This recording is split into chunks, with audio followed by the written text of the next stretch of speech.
Assalamualaikum warahmatullahi wabarakatuh. Bagaimana kabarnya anak-anak? Semoga kalian tetap sehat dan bersemangat dalam belajar. Baiklah anak-anak, marilah kita awali pembelajaran hari ini dengan membaca basmalah bersama-sama. Bismillahirrahmanirrahim. Pada kesempatan kali ini, saya akan menyampaikan materi tentang Al-Quran dan keistimewaannya. Peta materinya sebagai berikut. Yang pertama, sejarah turunnya Al-Quran. Meliputi A. Periodisasi turunnya Al-Quran. Yang B. Sejarah pembukuan Al-Quran. Yang kedua, pengertian dan hakikat Al-Quran. Meliputi A. Pengertian Al-Quran dan B. Nama-nama Al-Quran. Anak-anak hebat, sekarang kita masuk pada materi yang pertama, yaitu sejarah turunnya Al-Quran. Al-Quran diturunkan Allah SWT kepada Nabi Muhammad SAW dalam jangka waktu kurang lebih 23 tahun, melalui perantara malaikat Jibril secara berangsur-angsur.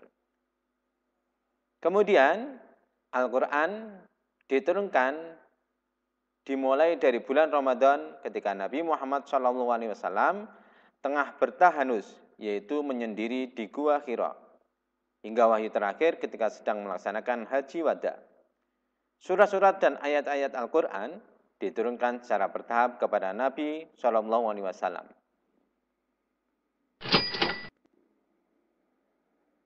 Selanjutnya, setelah wahyu diterima, kemudian Nabi Muhammad membacakan kepada para sahabat yang mendengarnya. Para sahabat diperintahkan untuk mencatat ayat-ayat tersebut di atas kayu, pelepah kurma, di atas batu, tulang unta, dan lain sebagainya. Di antara para sahabat yang ditunjuk dan ditetapkan oleh Rasulullah SAW sebagai pencatat wahyu adalah Abu Bakar, Umar bin Khattab, Utsman bin Affan, Ali bin Abi Thalib, Muawiyah, Zaid bin Sabit, Ubay bin Ka'ab, Khalid bin Walid, dan Sabit bin Qais.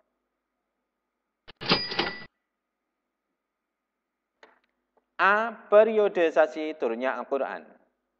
Para ulama ulumul Al-Quran membagi sejarah turunnya Al-Quran dalam dua periode. Pertama, periode sebelum Nabi Hijrah, dan kedua, periode sesudah Nabi Hijrah. Ayat-ayat yang turun pada periode pertama dinamai ayat-ayat Makkiyah, dan ayat-ayat yang turun pada periode kedua dinamai ayat-ayat Madaniyah. Periode Makkiyah atau periode Makkah, yaitu ayat Al-Quran yang turun sebelum Nabi Muhammad SAW melakukan hijrah ke Madinah. Jumlahnya 86 surat, diturunkan selama 12 tahun 5 bulan. Wahyu yang pertama kali turun, yaitu pada tanggal 17 Ramadan 690 Masehi di Gua Hira, adalah surat Al-Alaq ayat 1-5. Pada periode Makkiyah telah menimbulkan bermacam-macam reaksi di kalangan masyarakat Arab ketika itu.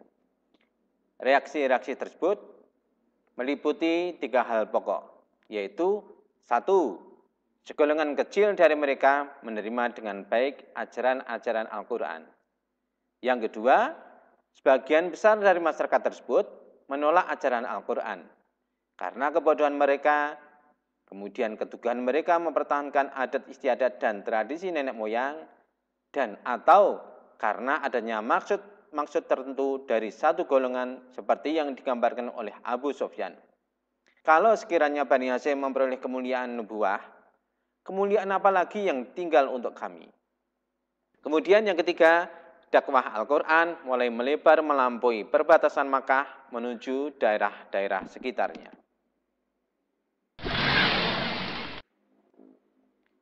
Sekarang yang B, periode Madaniyah atau periode Madinah, yaitu ayat Al-Quran yang turun sesudah Nabi Muhammad SAW melakukan hijrah ke Madinah.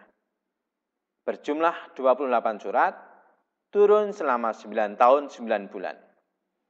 Selama masa periode ini, dakwah Al-Quran telah dapat mewujudkan suatu prestasi besar, karena penganut-penganutnya telah dapat hidup bebas melaksanakan ajaran-ajaran agama di Yasrib, yang kemudian diberi nama Al-Madinah Al-Munawwarah. Wahyu yang terakhir diturunkan kepada Nabi Muhammad adalah surat Al-Maidah ayat 3. Sekarang yang B, sejarah pembukuan Al-Quran. Adapun sejarah pembukuan atau kodifikasi Al-Quran dibagi ke dalam 2 tahap, yaitu A. Al-Quran pada masa sebelum wafat Rasulullah. Pada masa ini, Al-Quran diturunkan ayat demi ayat dan surat demi surat.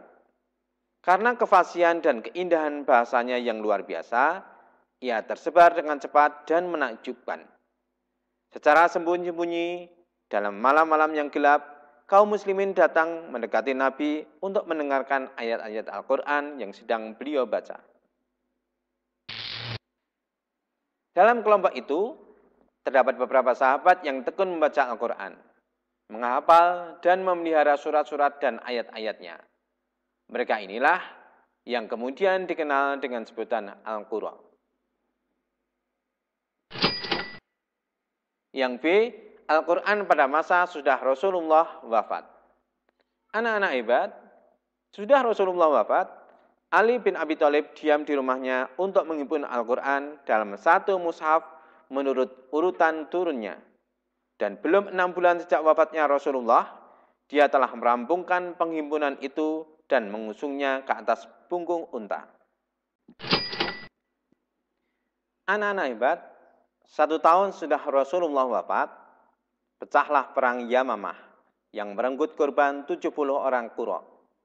Pada waktu itu, Khalifah berpikir untuk menghimpun surat-surat dan ayat-ayat Al-Quran dalam 1 mushaf. Karena khawatir akan terjadi perang lagi, serta khawatir akan punahnya para Qurra dan hilangnya Al-Quran karena kematian mereka. Kemudian, Khalifah memerintahkan kepada sekelompok Qurra, sahabat di bawah pimpinan Zaid bin Thabit, untuk menghimpun Al-Quran. Mereka menghimpun dari papan-papan, pelepah-pelepah kurma, dan kulit-kulit domba yang terdapat di rumah Nabi yang ditulis oleh para penulis wahyu, dan tulisan-tulisan yang ada pada sahabat-sahabat yang lain. Setelah menyelesaikan penghimpunan itu, mereka menyalin beberapa naskah dan dibagikan ke beberapa negeri Islam.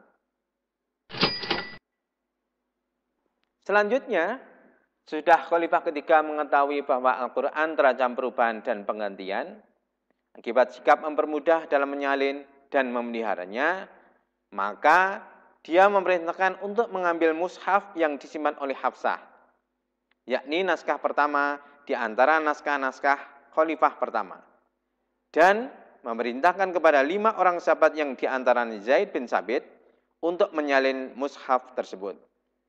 Khalifah ketiga juga memerintahkan agar semua naskah yang terdapat di negeri-negeri Islam dikumpulkan dan dikirimkan ke Madinah, kemudian dibakar. Selanjutnya anak-anak hebat, mereka menulis 5 naskah Al-Quran. 1 naskah ditinggal di Madinah dan 4 yang lainnya dibagikan ke Makkah, Suriah, Kufah, dan Basrah, masing-masing 1 buah. Ada yang mengatakan bahwa selain 5 naskah ini, ada 1 naskah yang dikirimkan ke Yaman dan 1 lagi ke Bahrain.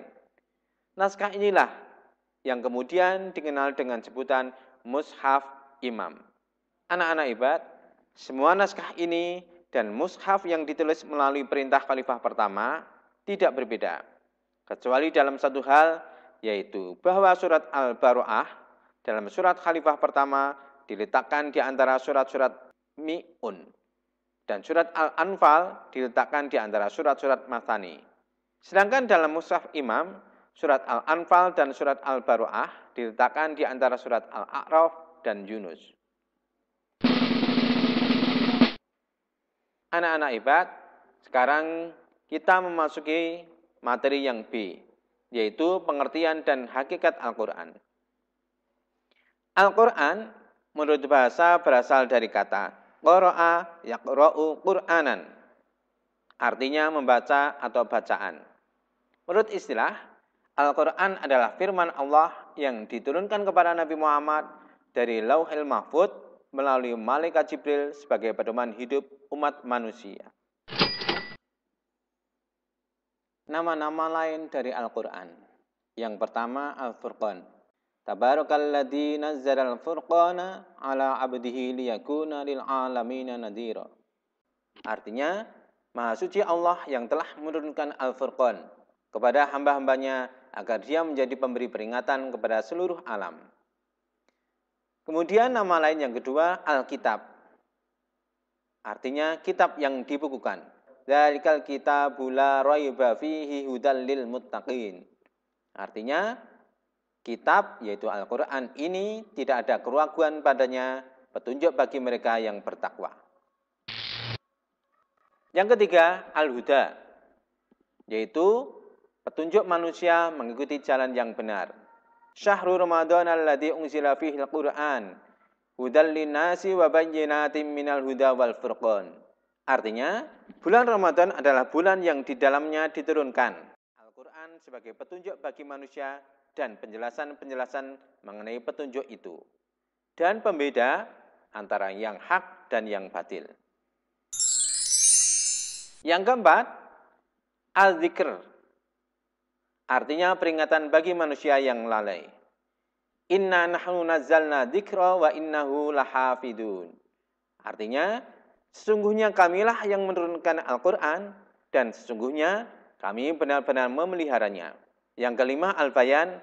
Artinya penjelas tentang kebenaran. Wa anzalna ilaikal kitaba bil haqqi musaddiqan lima baina yadayhi minal kitab. Artinya, dan kami telah turunkan kepadamu Al-Quran dengan membawa kebenaran. Membenarkan apa yang sebelumnya, yaitu kitab-kitab yang diturunkan sebelumnya. Demikianlah anak-anak materi yang saya sampaikan pada pagi hari ini. Namun sebelum saya akhiri, ada tugas mandiri yang harus kalian kerjakan. Yaitu, ceritakan kembali sejarah pembukuan Al-Quran dengan bahasa kalian sendiri. Kemudian direkam dalam video dan dikirimkan melalui WA grup kelas. Demikianlah anak-anak pembelajaran pada pagi hari ini.